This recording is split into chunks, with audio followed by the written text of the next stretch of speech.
It's okay. And good evening, everyone. ESS, Empire State Sports, presents the Wise Guys Sports Talk Show. Our host tonight, Joey Rio, Dave Barlett, and myself, and our special guest from the Lake George Boys Varsity Warriors and Lake George, New York, Coach Blake White. Welcome to the show, Blake. Well, thank you very much. It's great to be here. First Coach, time, so. Good. And you're not a Facebook guy, so I can't talk to you on Facebook. So, but we managed it. We got through it.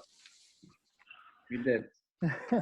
So, Coach, tell us a little bit about yourself, and then we'll go from there, because I know you got a long history of soccer, long teaching resume.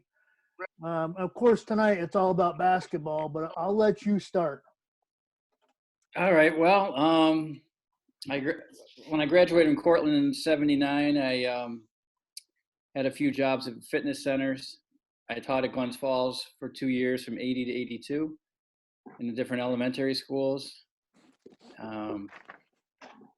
Then I lucked out. I got the position here in Lake George in the fall of '82, and I had never played soccer before. They said, "We need a soccer coach." Guess what? You're going to be it. And so it's been kind of exciting because I didn't know a lot about it. I know when I was at Cortland, they had a pretty good team, so we used to go watch the games, but I didn't really have a great understanding of the game. So I've been a student of the game, and I think that's made it more exciting for me. Just learning it and taking kids to clinics, and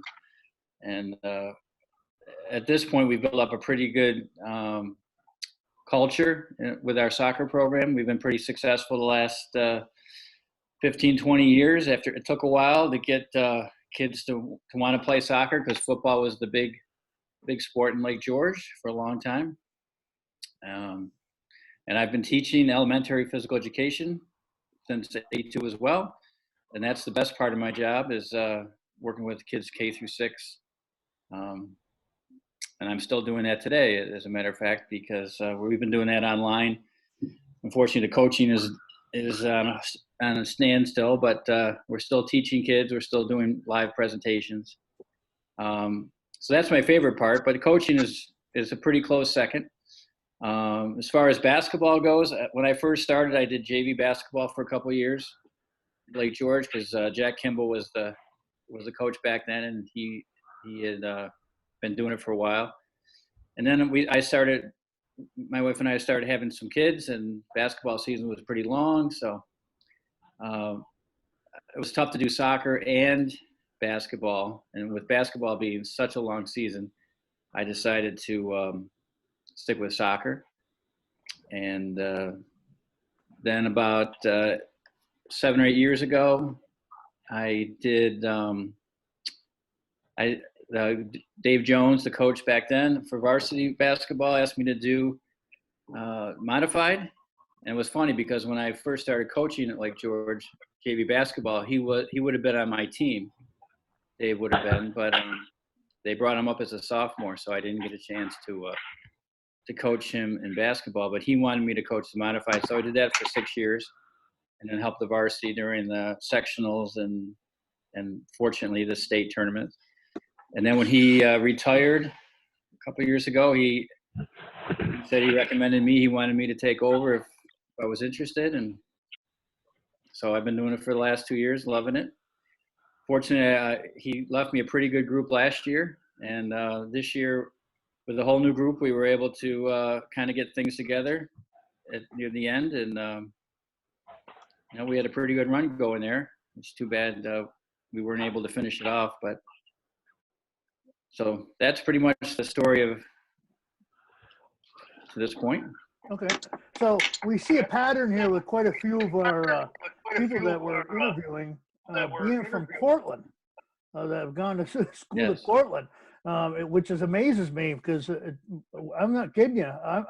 I'm guessing there's got to be at least half the people that we've interviewed in the last couple of weeks are from that either went to Cortland, a couple have gone to Ithaca, but it just seems to be that Cortland area. So did you do any sports down in Portland, Coach? Because originally you're not a Lake George kid. You're originally from Buffalo. No, I'm from out Buffalo area.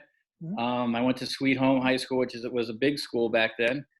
I played basketball and volleyball. So I played a little tennis and baseball too, but those other two sports are my main sports. When I went to Cortland, I played JV basketball my first year, and unfortunately, about halfway through the season, I had my appendix rupture, so I missed about half of the season, and then the program wasn't real strong, and my sophomore year, I just didn't have the same energy to prepare, so I didn't play my sophomore year. But we started a club volleyball team, and we used to travel all over the state and Pennsylvania and do some tournaments and stuff. So volleyball was kind of big for me. And then when I got out of college, I played for Y team, and we would travel all over the state playing tournaments. And actually, one year we won the state tournament out of the Glens Falls Y. So that was kind of cool. So I did that until late 90s or late 80s, I mean, and then the body started feeling the wear and tear of that. So you played at Cortland, but it was on a club volleyball team. You played against a lot of big schools though. You played against Penn State, Cornell, and Syracuse and stuff like that. I mean, Yes, I didn't exactly, know right? I didn't know club stuff was that big, to be honest with you, but I guess I was wrong. Yeah, well, I think back then, yeah, volleyball wasn't super popular, so a lot of schools had the club, which was, you were a little more flexible. You didn't have to practice every day. The budget wasn't real big. I think we maybe played 20 matches a year. A lot of times we played tri matches where there'd be three teams there, and then you play one team, and then the other two teams would play, and then so you play like a round robin match type of thing. Yeah, we would go to Penn State and play in tournaments down there, New Jersey. Cornell, Syracuse, Albany. Those were the teams we would play quite a bit. We'd go to Brockport for a tournament occasionally. So it was fun. Volleyball was, I was pretty good in high school. Sweet Home had a pretty good volleyball team at the high school level. And so since basketball wasn't going so well, I decided to switch over to volleyball. And I would have coached volleyball, but Kathy Stanoka was there, and she was like the most unbelievable volleyball coach in the state. So that wasn't going to happen. Couldn't step on her toes, right? No. So I did a little research on you, and you're not a big hockey guy, but you've done something locally for hockey here. And if you want to, well, I am a big hockey guy. Well, yeah, but not as much as basketball. But that's true. I can't skate with a leg. I'm a really good street hockey player. Just ask my kids. I was a Wayne Gretzky of the neighborhood league. But with hockey, my youngest son played hockey, and actually he's coaching hockey. He just coached the junior team down in Wisconsin, the Chippewa Steel, and he's worked with the Adirondack Thunder. He was at Morrisville College for 3 years. So he's the one that kind of got me back into the hockey. I was a big Sabres fan back in the day, and moving out here, I kind of lost a little bit of hockey. And then when we finally got the team back in the late 90s or early 2000s, I became an off-ice official. Is that what you're talking about? Yes, sir. Yeah. For the Adirondack Flames back then. Mm-hmm. Yeah, what was neat was when I did it in 2004, 2005 was the year of the NHL strike. So a lot of the younger guys in the NHL moved down to AHL. So if I was doing like the penalty box on a night, they'd always put me, if Rochester was in town, because that's the Sabres farm team, they would put me in the visitors box. Or in other games, I'd be in there, and I get to meet players that are, stars, that were stars in the early, 2000 teens, the Shens and those kind of guys. So it was really fun. I got to meet a lot of former players too, because when it was the AHL team before the Thunder, I did it. They had an AHL team for a couple of years. A lot of the former players were coaches or scouts, and they would come up to the press area where we would eat first. They would come get something to eat, and I would get to meet some of the NHL coaches that year that were coming to scout because they had nothing else to do. And like I said, a lot of former Sabre players that I used to watch on TV. So I did that for, I don't know, 6-7 years. But then once I took the basketball varsity job. I just couldn't do both. So. Coach, how do you become an off-ice official? I guess I didn't even realize that was a title. I didn't realize. How do you become that? Well, I had a friend of mine that was doing it, and some of the older guys had decided they wanted to retire from it, so they were looking for some new people, and so he asked me to come over, come to one of the games. I met the guy that was the chief official, and we did things like the penalty box, goal judges. We'd be up in the press box taking stats on shots and time on ice, assists, scoring, all that stuff. So it was interesting. I wasn't really crazy about some of the jobs because you really had to work. I like the penalty box was great because you could watch the game. But it was funny sometimes, and I remember one time I was in the home box. I think they were playing Syracuse, and Syracuse had 5 guys in the penalty box, and we had 6. And it was like a can of sardines in there. And they weren't too happy either. That almost seems typical for a Syracuse Crunch game, though. Yeah, well, that was one time. I remember another time. One of the guys came in. I was on the visitors bench or visitors box, and the guy came in. I think they had just had a fight, or maybe it was a bad penalty. The guy was all pissed off, so he took the water bottle and he slammed it against the glass. He was inside, and the top flew off, and the bottle came back to me, and I got soaked. And he didn't say anything for about the first minute, and I was like, "Oh, geez!" But it was only water. It was no big deal. The guys up on top were hysterical, but they were pissed that he did that. They were going to put a complaint into the team. I said, later on, don't worry about it. No big deal. But about 30 seconds left in the penalty, he goes, the guy said, "I'm so sorry. I didn't, I was just mad and I didn't mean for you to get mad." Like he was like, it was funny. But most of those kids, they're so young. It's just, it was fun. If they come in the box more than once, you usually get a chance to talk to them. They've been in there twice and then find out where they're from, or some of the if they went to college before, what school they went to, and that kind of thing. So I really enjoyed it when I did it. It was a good experience. So Coach, now we'll jump right into basketball since we got that out of the way. Okay. Assistant coach for a state-run team. You got to tell us. There's got to be some stories there, and then leading up to what you're taking over, because then in a few minutes we're going to talk about this year and how some dreams were crushed this year. But we'll go into that later. But first, tell us when you were with Coach Jones how you must have loved those state runs, because I've seen quite a few of the games. Oh yeah. Yeah, it was so exciting. And Dave was so prepared. I mean, he was super prepared. He took it so seriously. I want it to be fun. I mean, I took it seriously, but I tried to make it fun too. I don't want to. I want to enjoy it, and I want the kids to enjoy it. But obviously, the way he approached it was very successful. He'd be kind of a wreck before the game, and even after the game, sometimes he'd still be pretty nervous, anxious. He put a lot of pressure on himself for them to do well. But he was so organized. He would study the tape of other teams, come up with new plays.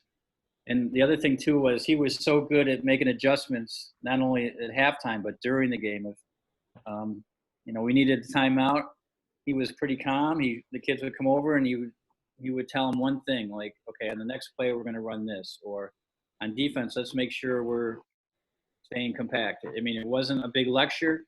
He just gave him one main bit of advice, kept his composure, and then the guys went out and, he knew they knew how to play basketball. He didn't want to get them confused or get too many things in their heads. They just told him basically what the next thing he wanted him to do, and he let him go. And it was very successful, obviously. I'm sure that kind of thing translates to the players, as in, like what you said, he trusts them, to know what they're doing. But Right. here's just one thing, let's do this. Yeah, because you can get carried away with saying, "Hey, we got to start rebounding. You got to start doing this and doing this and doing this," and the kids would be going like, "What?" Yeah, so that's Yeah. one thing we just try to focus on.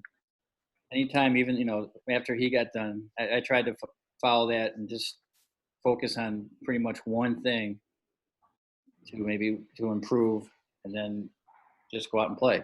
So try not to put too much pressure on them. Now at halftime, you could go over a few more things, and then the great thing about our staff is we had a great staff, and Dave was really good about taking suggestions. Our JV coach, Greg Luckenbaugh, was really good at diagramming what the other team's offense was doing. So if we're having a little trouble, he would say, "Hey, they're doing this and this and this. We got to make sure we, overplay, or we front the guy, or whatever." Yeah, a little adjustment, and he would take the information from the assistants, let the kids know what adjustments we needed to make at halftime, and then we went from there. And I think typically we would come out in the third quarter with maybe our best quarter of the game, or if not, maybe the next best quarter of the game for us. I think the adjustments were always spot on, and helped us get back into a good groove. You had a JV coach that basically retired this year, moving on, who Yes. developed some great kids moving up to your varsity program. Who is going to fill his shoes? That is a great question.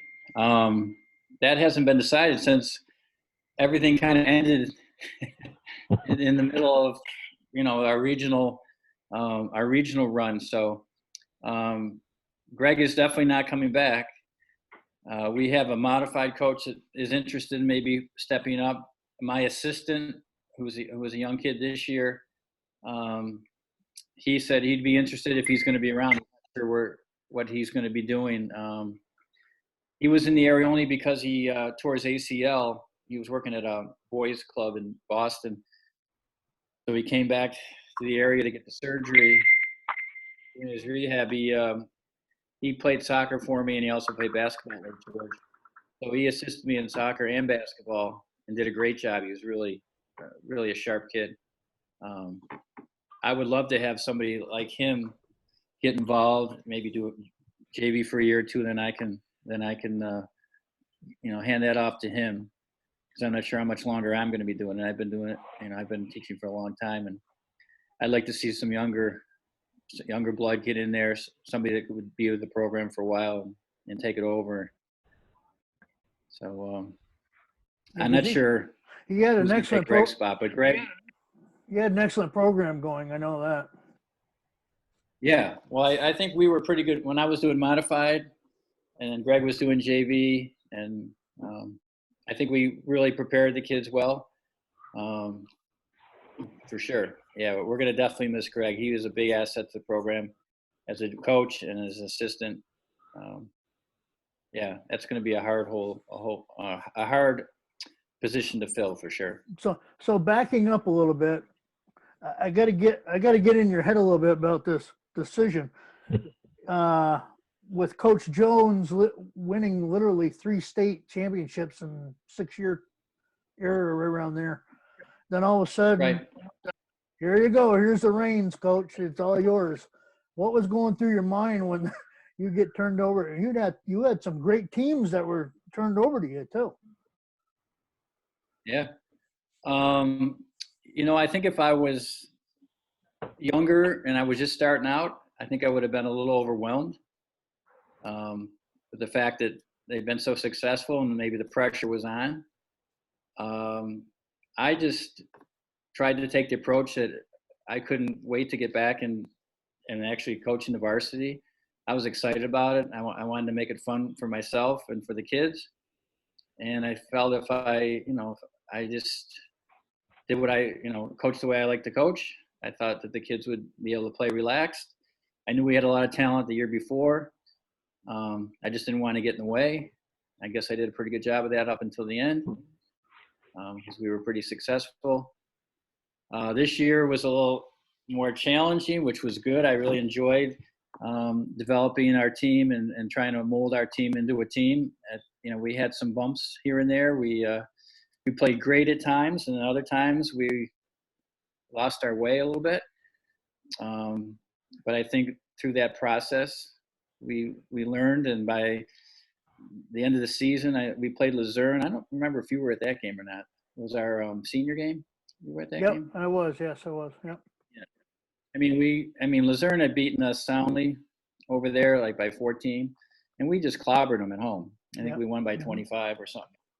And I knew at that point if I got the scorebook here decided somewhere. to play, it was like 78 to 43 or something. I don't know, something like that. Anyway, so we just talked about, hey, when you guys play, play the way you can play as a group, not worry about who's scoring, who's getting the rebounds or assists, just play the game. And we really focused on defense. I think the defense was our key. Hold them at 43 that game.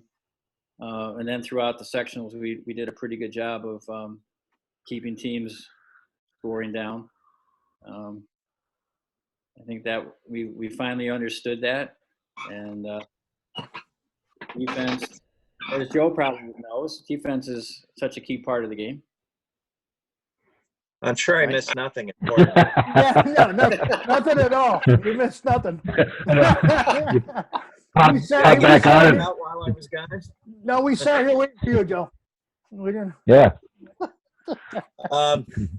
We were going Well, over. before I got Hold on a second. Well, basically, we went into how Coach Jones turned over a 3-state championship title team to him, and what was going through his mind. And then we started talking right into this year, and basically about some of the hiccups he had before, because I did quite a few of their games this year, which started with the tournament with Joey was there. He's been there, 3 years, Joe? I think you've been going there.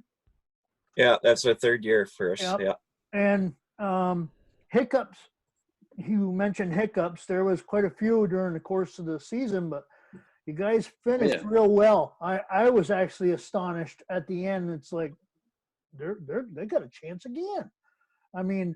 It was amazing to see the kid, and you got a lot of young kids still coming back next year with a couple of fantastic JV kids moving up also. Yeah, well, our 3 all-star selections are all back next year. Pelcher, Clark, and Cameron. Cameron Orr. And then Juan really stepped up as a team player, and the defensive end as well. And then Shane, our other starter, he was just a great role player, defense, rebounding, and he started to actually contribute a little bit more on the offensive end as well. So we just had things were really kind of starting to click as a group, and they had a lot of faith in each other. I really felt like we really came together as a team after beating Maple Hill, especially. That was a really tough game down to Shenendehowa. Down at halftime and coming back and winning that game by, I think, 6 or 7. And then when we played in the semis, they had just knocked off Voorheesville. For a minute, for the life of me, I can't think who that was. Is it wasn't Waterville Elite, was it? No. Well, anyway, in the semis, they had just beaten Voorheesville in double overtime, the number 1 seed. Waterford, thank you. Waterford. No, Waterford was the final. Well, that was the final. Okay. Yeah. And to come out and hold them to 40, I think it was 43 points. We won that game by 20. That was just awesome. And just for us to have the opportunity to play in the Civic Center was really, really exciting too. So, and then Waterford, they gave us all we could handle. They were up at half. They were up after 3 quarters.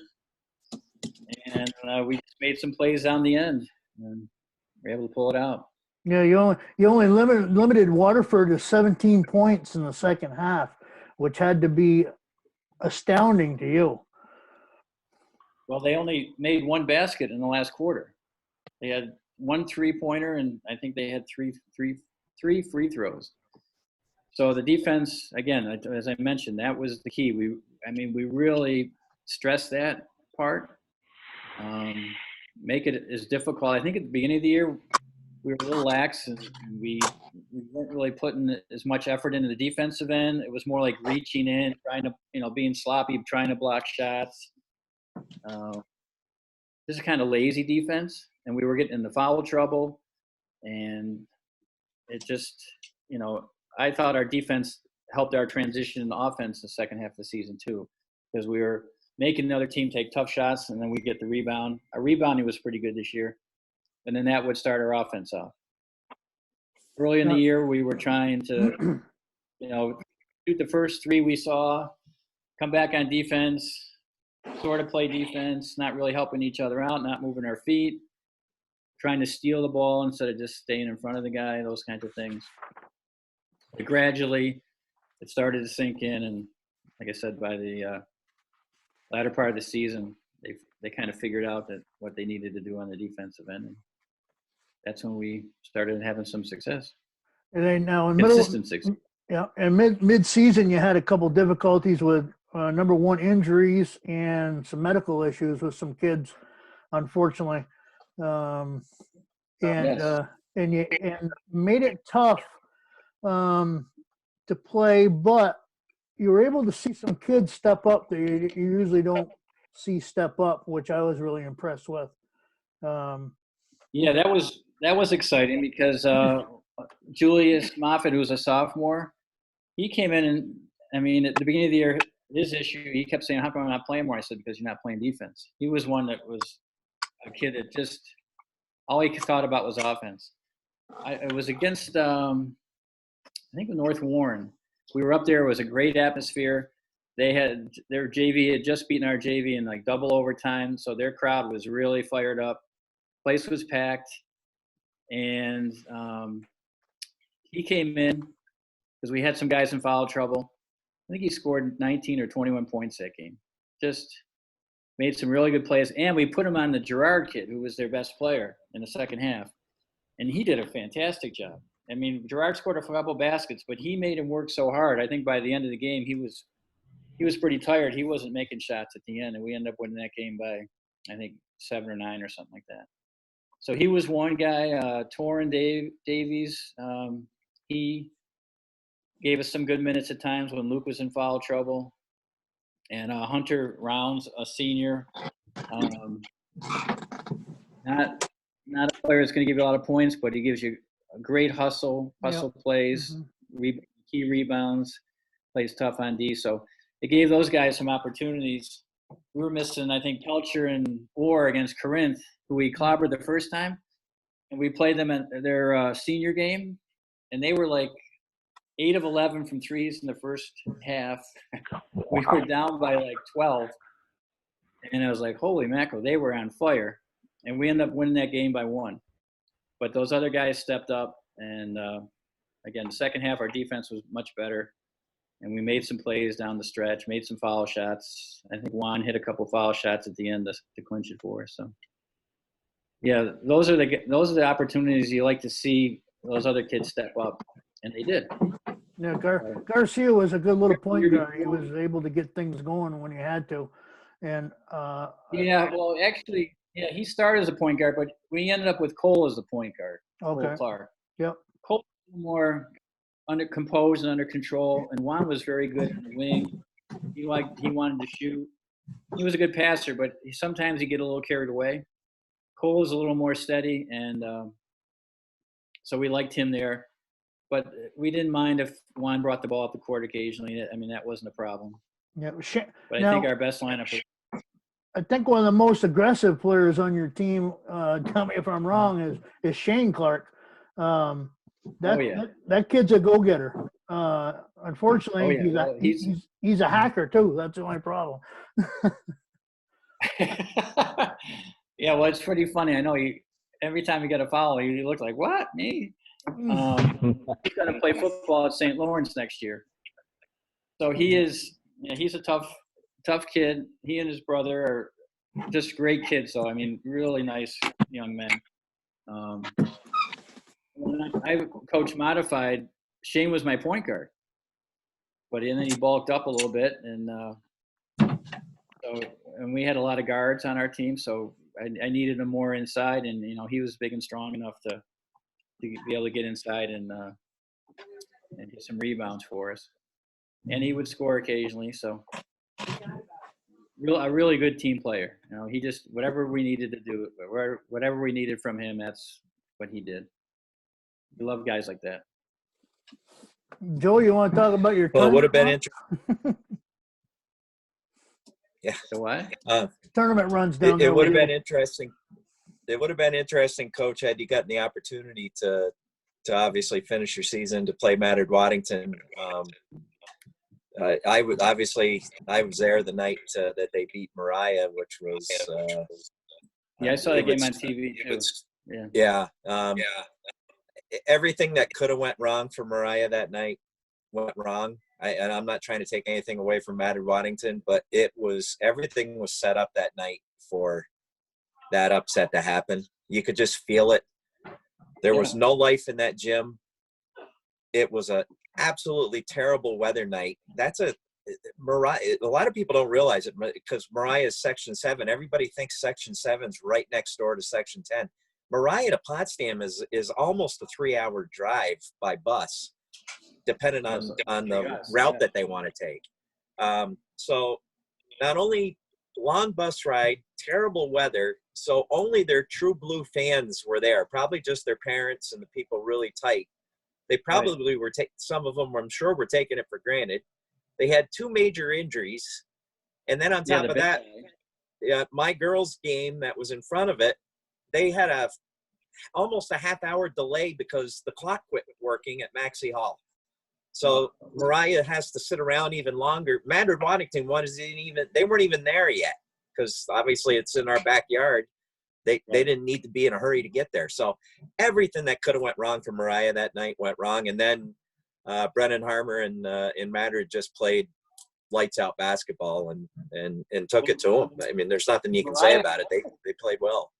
They almost came back though, if you remember. Yeah, they got did. Back like 5 or 6, and it looked like Mattard was getting a little nervous there.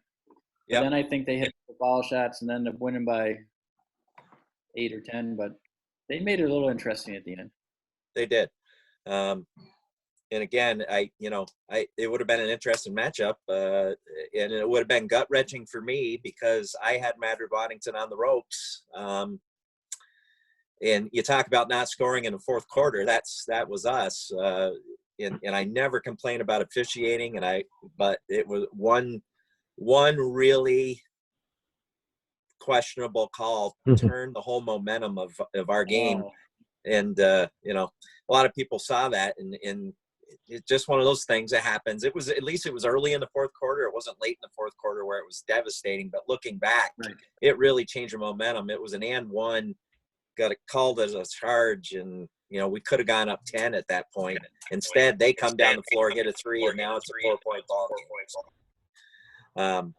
But we did an outstanding job of guarding the Harmer kid that night. He had 2 baskets. He had 2 points going into the fourth quarter. And I'm not a gimmick defense guy, but I went gimmick defense that night because, number one, I never do it. So I knew Coach Jones wouldn't be prepared for it. And my big center, there really wasn't a matchup for him, and I didn't want to take him away from the basket. So we were it looked like a diamond and one, but we didn't really call it that. But it was, in essence, a diamond and one to keep Cash around the basket. And it was one of the best defensive jobs our kids have ever done, especially on one individual, because the Harmer kid had, like I said, he only had 2 baskets, no threes, and 4 free throws for his 8 points. And those 4 free throws came late when we had to start fouling. So, yeah, no, I watched that game too, and no, you guys played great. And then because he tore up Mariah, I mean he did.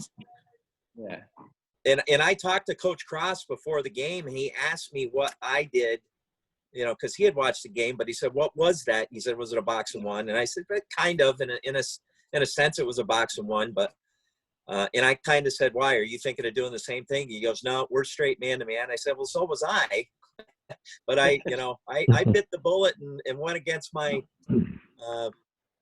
my want to just be a man-to-man team and said, "You know what? Tonight we can't do it, because he is that good, and we're going to try to stop him." And we did, and it kept us in the ball game. And obviously, we had a chance to win the thing. So. Yeah.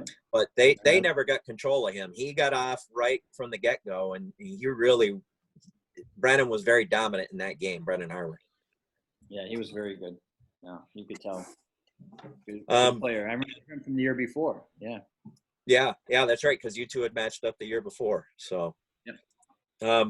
Before I got knocked out, you were kind of talking about Coach Jones at that time, and I was going, and you mentioned something about his intensity and his passion, and I recall the year.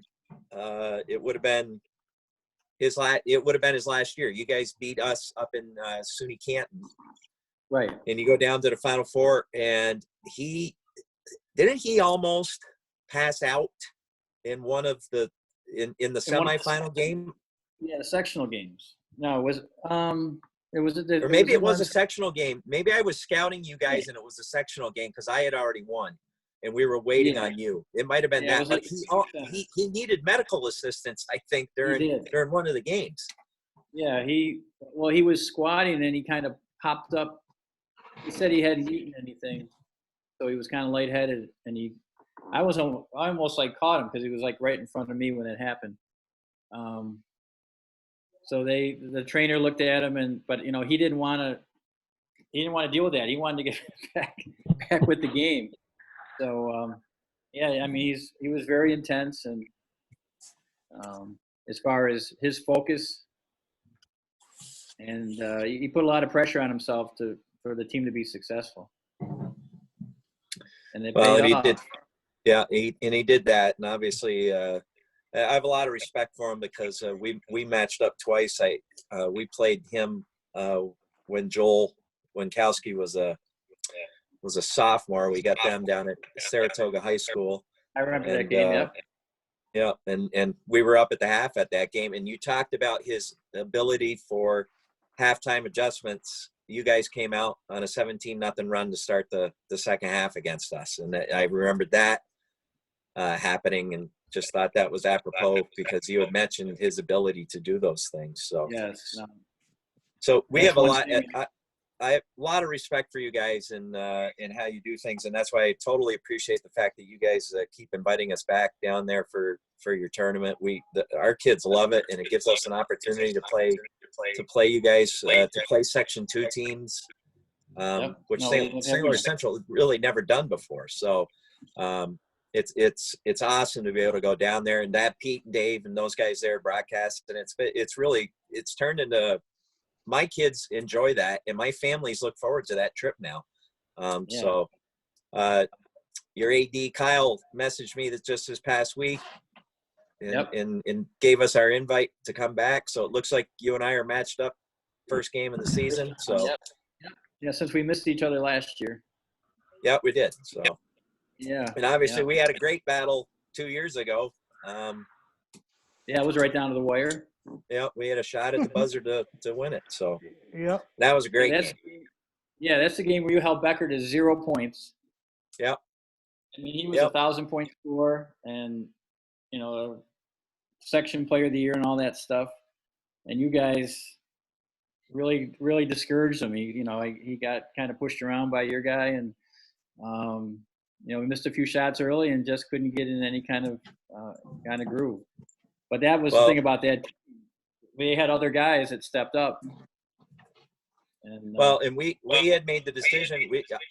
We stayed. We watched you against Ticonderoga, and Becker owned them in the first half, and we just made the decision. He's not going to be the one to beat us.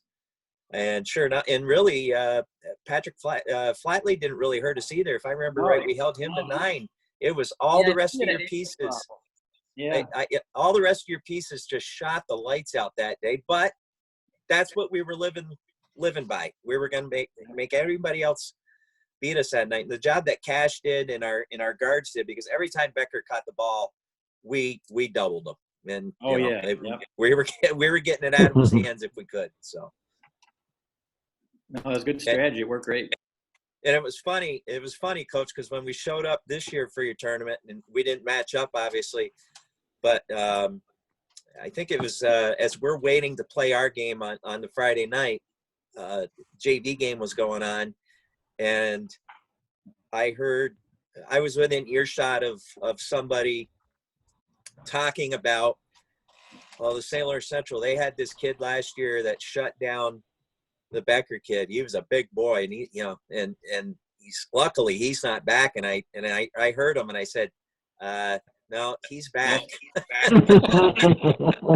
Everybody thought that Cash was done, and luckily I had him for another year, and he had another great season. He led the section in rebounding up here, but wow. that story resonates within our program. Cash shutting Becker out that day in that game. Huge, yeah. What it was? Wasn't it Ethan LaRock that had a chance in the corner to win that or something? Ethan had a shot. Ethan had a clean shot that could have gave us the lead with about 15 seconds left. We had to foul, and then they missed one of the free throws, and the Berg boy had a semi half court shot that would have won it if it had gone in. But it was a great high school basketball game. Yeah, we were fortunate to pull that one out. You guys played really well that night. So Coach, I know the undefeated team was probably it was an awesome team, but looking back, and I ask every coach this. This is the only question I'm going to put you on the spot about. What's the best team you ever had? For what sport? Well, basketball, of course. I only coached 2 years of varsity, so. Well, yeah, but you were assistant on a couple teams, and you had JV, so it would be something that sticks out. Talking about those teams too. Yeah, I think the year before was the best team because we had Becker and Flatley, and then we had Dave's son Alex, who was the point guard, who was fantastic, and we had what's his name? The long, skinny forward. Scream. Yeah. Scream. That's it. Yep. So you had 4 guys that all were scoring like 15, 20 points a game. I mean, and Scream was long, and then you had Flatley was long, you had Becker big. I mean, Alex Jones is small, and then Hoffus was our other defender, and he was like 6'2", and he was just long and lanky. So a great defensive team with 4 guys that, are going to all score between 15 and 20 points a night. That was probably the best team. They didn't have a Joel Winkowski. The Joel Winkowski that first year, he just led the team that had 4 guys that were really good role players. But that team 3 years ago had 4 really, really good players. So. Well, speaking for somebody that played both those teams, I thought the one from 2 years ago was even better than that Winkowski team. But yeah. my favorite team of yours though was Joel's senior year. Yeah, that was. I mean, he carried those guys, and the performance he put on against Potsdam up here at Maxey Hall. That was probably hands down the greatest individual performance I've ever seen in my life. What do you have? 48 points in that game. It was 40, impressive. 40 something. Yeah, he kept going to the hoop. They couldn't stop him. Yeah. No, that was fantastic. And then that's the same year where he hit the 30-footer with 2 seconds left to win the state tournament. Yeah, and usually by that point of the weekend, I'm toast at Glens Falls weekend. But my son was with me, and I remember actually having to sit in the seat that the ticket number actually was on because that was as packed as I'd ever seen Glens Falls for for a game. And then when Joel hit that shot, and it's funny because you're not a Facebook guy, but it popped up on my son. My son filmed that on his phone as it was happening, obviously, and it popped up on his memories, a month ago when it came up. So that was just one of the greatest stretches. What a way to end his career Oh my gosh. with what he did. It was Joe Girard-esque is the way Joe ended his career last year. It's the same way that Joel literally carried that team. It was impressive to watch.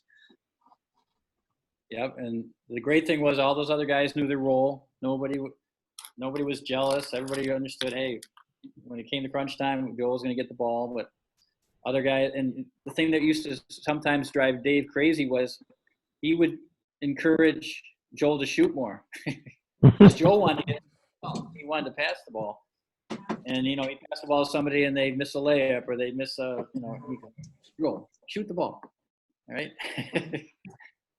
Joel wanted to be a team player, and Dave was like, sometimes you just have to take control yourself, and that's what happened in the Potsdam game.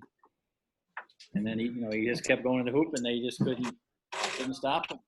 He kept making layups and getting 3-point plays, and yeah, that was an amazing effort by him.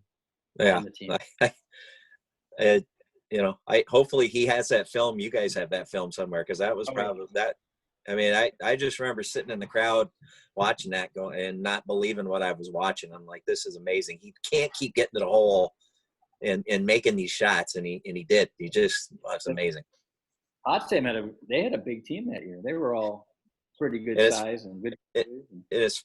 What's funny is Bill Mitchell, who was the assistant coach for that Potsdam team, is coming on next week. So. And I hadn't even thought about that. It was going to be more focused because Bill Mitchell coached SUNY Potsdam after Jerry Welch. I was more focused on his college coaching days. I'll have to remember hey, how'd you guard Winkowski that day? Probably has nightmares about because it didn't work. Yeah.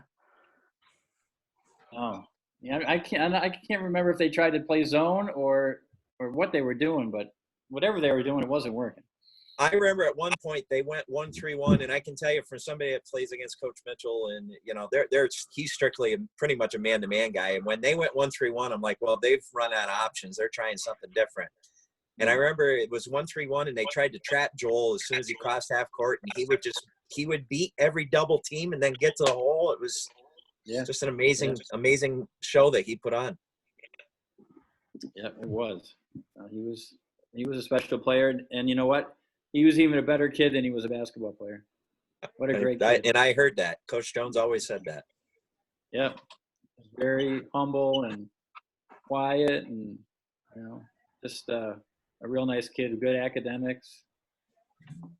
Yeah. So do you do any golfing, Coach? I figured I'd bring that up. Don't you do any golfing? Yeah, actually I golfed 2 or 3 times, and I'm hitting the ball almost better than I have ever hit it this year. I think it's because I've been home for 6 weeks and I've been able to exercise more and sleep more. So I'm hitting the ball. I think I shot 86 the other day at Kingswood, which is, for me, that's pretty good. And, I do that for 9. I do that for 9 holes.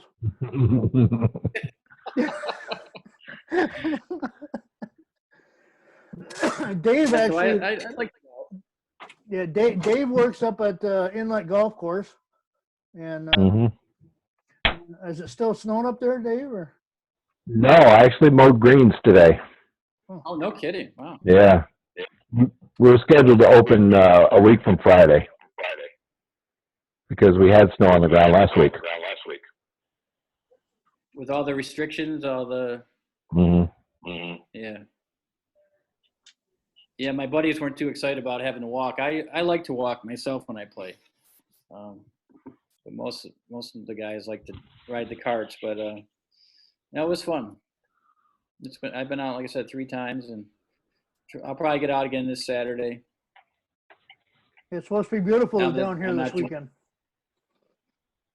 Yeah. Well, Saturday was awesome. Today was beautiful here. I don't know about yeah. You're in Chester, right? What's that? You're in Chestertown? No, Hadley. Oh, Hadley. Okay. Yep, just down the road. So we're Yeah, no, yep. So it was beautiful here. beautiful. And Yeah. supposed to be 60s and 70s this weekend. So we'll see. But so what's the future bring for the Warriors basketball, coach? How do you foresee the future? I know it's a tough question, but the program's still coming up. Are you going to struggle, or what do you think?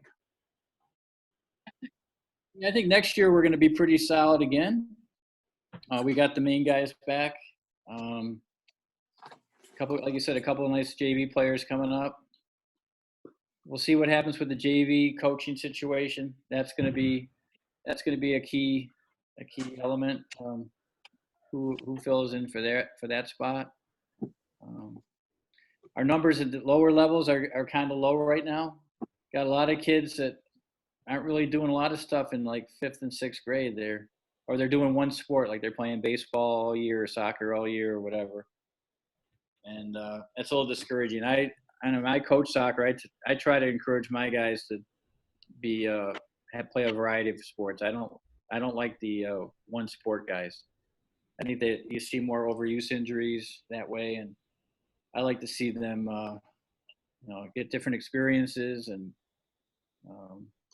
play on different teams, have different coaches, different teammates. I think it makes for a really nice high school career to play a few different sports.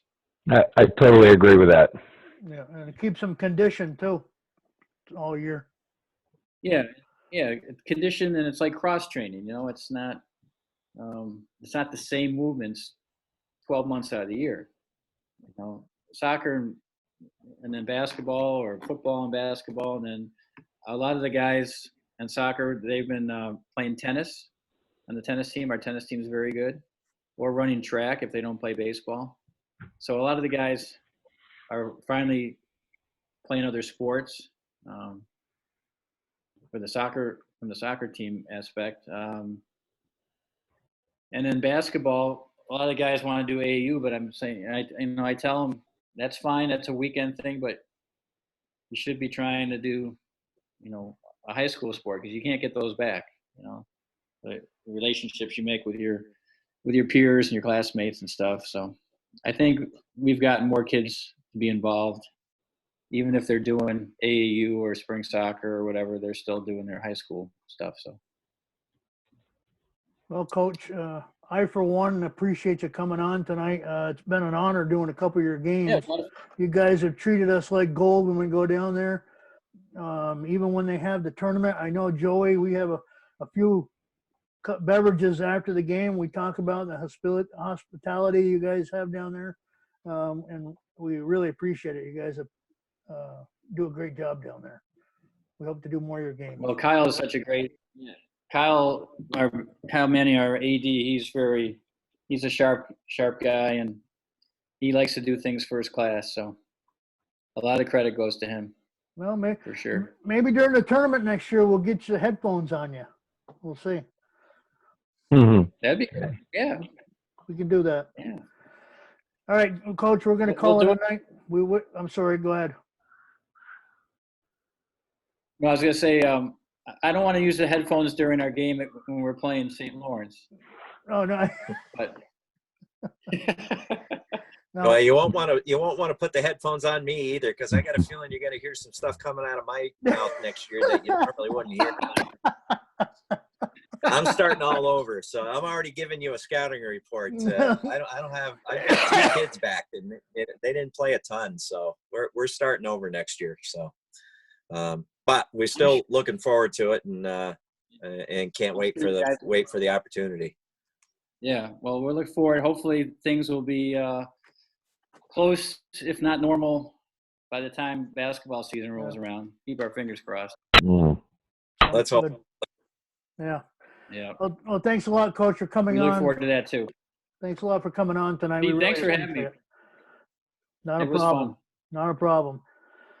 Folks, for Dave Bartlett, All right. Julie Rehome, and Pete Goslaw, and our guest, Coach Blake White from the Lake George Warriors.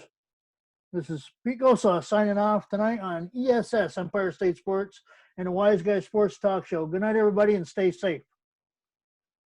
All right.